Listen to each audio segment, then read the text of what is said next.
I was very scared to let anybody know anything because I never have, but she always. According to the United States Surgeon General, we are in a loneliness epidemic.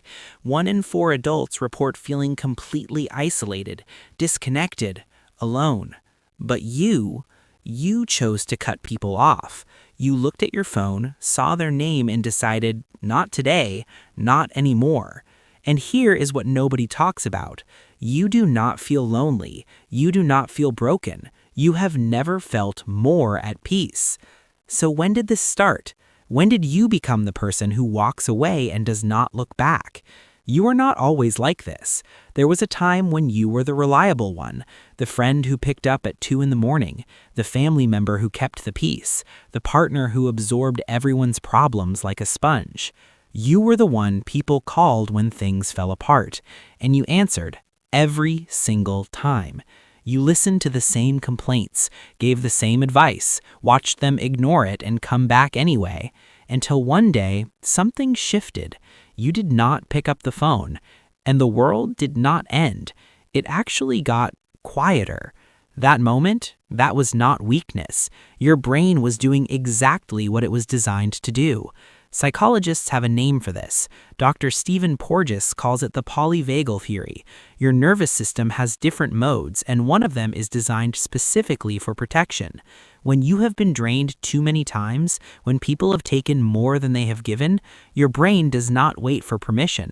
It flips a switch. It moves you from social engagement mode into what researchers call the dorsal vagal response. In simple terms, shutdown, withdrawal, conservation. Not because you are broken, because your nervous system is doing its job, protecting your energy like it is a finite resource, which, by the way, it is. But here's the question. Where did your nervous system learn that people were a threat in the first place? For many of us, the answer goes back further than we would like to admit. Maybe you grew up reading The Room before you could read books, scanning your parents' face the moment they walked through the door, learning that someone's mood could shift the entire atmosphere of your home. Psychologist Murray Bowen called this pattern emotional cutoff. It's what happens when a child learns that closeness comes with a cost, that love and unpredictability are a package deal. So you adapted.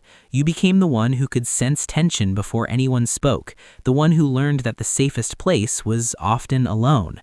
And now, as an adult, that same pattern shows up every time someone gets too close. It's not a flaw, it's a blueprint your younger self drew to survive. But here's where it gets complicated, because there's a real difference between protecting yourself and building walls that keep everyone out. Here's the honest truth. Not all cutting off is created equal. The Centers for Disease Control reports that prolonged social isolation increases your risk of heart disease by 29%, stroke by 32%. It's not just emotional, it's physical. But here's what they don't tell you. Being surrounded by the wrong people can be just as damaging. So how do you know the difference? Walls block everyone, the good, the bad, the uncertain. They are built from fear. Boundaries are selective. They are built from self-awareness. If you cut someone off and felt relief, that's data. If you cut someone off and felt peace, that's not isolation. That is protection. The question is not whether you should let people in. It's which people deserve access to your peace. And chances are you already know exactly who those people are. You've been watching them for years. Here's something fascinating about people who cut others off. You don't do it randomly. You do it because you have become incredibly good at recognizing patterns. That friend who only calls when they need something, you spotted it by month 2. That family member whose compliments always come with conditions, you learned their rhythm years ago. That person who love bombs you then disappears, you saw the cycle before it completed. A 2023 study in Nature Neuroscience found that people who experienced early emotional stress developed heightened activity in their brain's threat detection regions. In other words, your brain got really good at reading people. Researchers at the University of Iowa discovered that the frontal lobe, the part responsible for complex social decisions, works overtime in people with this background. You're not paranoid. You're not too sensitive. You are processing social information at a level most people don't even access. That ability to sense when something is off, that's not a flaw. That's thousands of hours of data refined into an early warning system. And when that system says this person will drain you, you've learned to listen. So no, you're not lonely, you're not broken, you're just selective, and there's a word for what you're actually experiencing. Society has a word for people like you. They call you isolated, withdrawn, antisocial, but those words assume something is missing, that you're incomplete without constant connection. Here's a different word: solitude. Loneliness is the absence of connection you want. Solitude is the presence of peace you chose. You aren't sitting alone wishing someone would call. You're sitting in your space, finally able to hear yourself think. Your phone is quiet, and that quiet feels like relief, not rejection.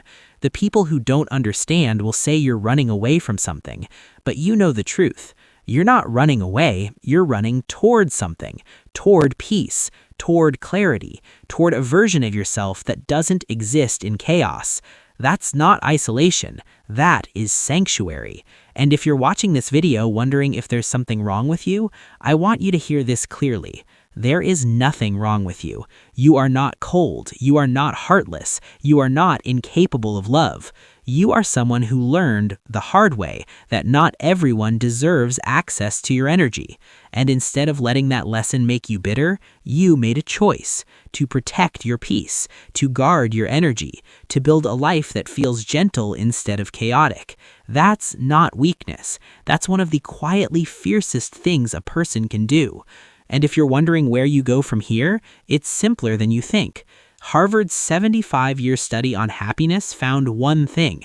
It's not about how many people you have in your life, it's about having the right ones. So if your circle is small, but it's full of people who actually see you, you're not doing it wrong. You're doing it right. If this felt like permission you didn't know you needed, you're not alone. Leave a comment. I read every single one. Protect your peace.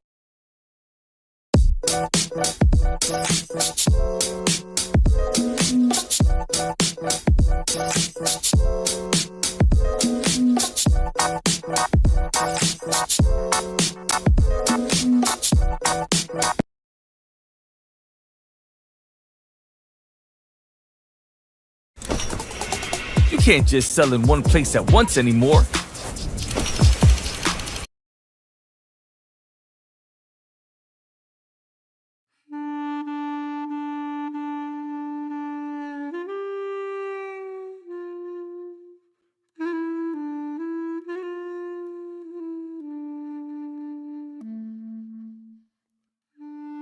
Have you ever felt like your mind won't stop moving, even when the world around you stands still? Like there's a constant hum of thoughts behind your eyes, a quiet storm you can't escape. You tell yourself to relax, to just be present, but the mind refuses to rest. It wanders into every memory, dissects every word, imagines 1,000 futures that never happen. Even in silence, it's too loud inside. You think, and then you think about the fact that you're thinking.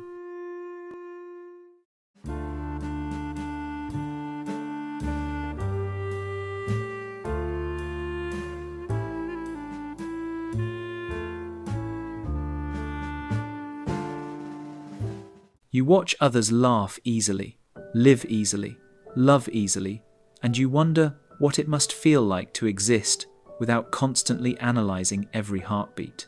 For you, nothing is ever simple. Every smile hides a question. Every goodbye becomes a thesis. You feel too much, think too much, care too much, and it's both your superpower and your curse. You weren't always this way.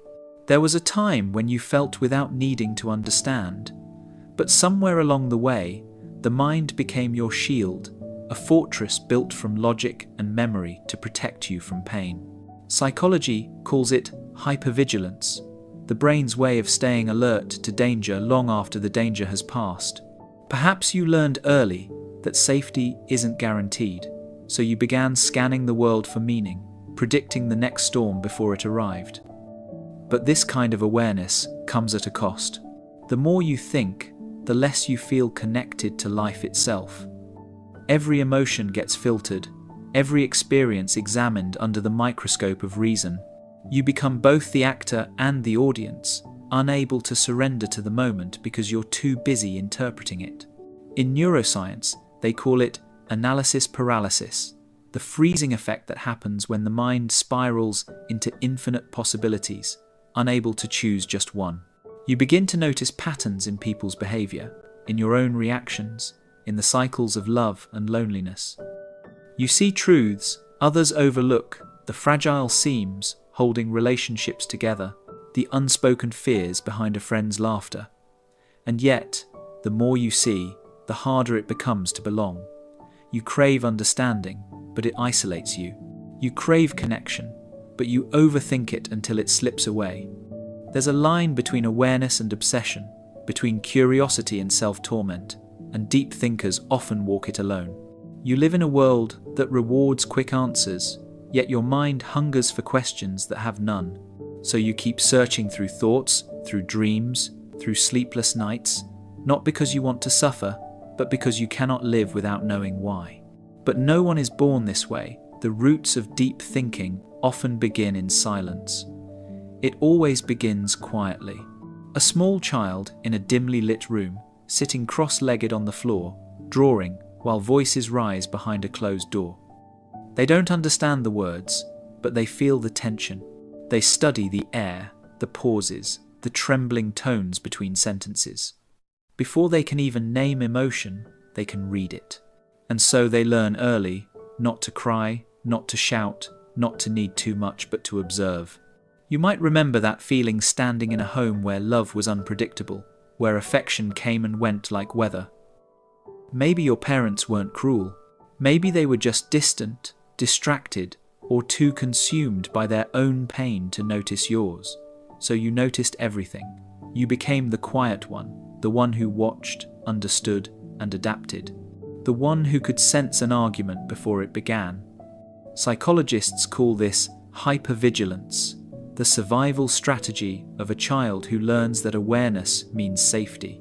The brain, still soft and forming, stretches itself to predict moods, tone shifts, the faintest cues of danger. It's the birth of overthinking, not as intellect, but as instinct. The mind becomes a radar, scanning constantly for the tremor that comes before the storm. You tell yourself you're just curious. You tell yourself you're strong. But deep down, it's fear disguised as understanding a need to feel in control in a world that often wasn't. You learn to find patterns in people, to decode faces, to soothe others before soothing yourself.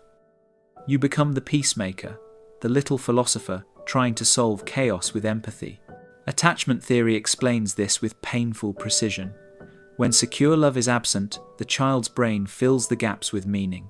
You analyze your parents' silences, their moods, their sighs, because your nervous system is trying to survive emotional uncertainty. You begin to live in your head more than your body. Feelings become puzzles. Emotions become data. And soon, thought becomes your only refuge.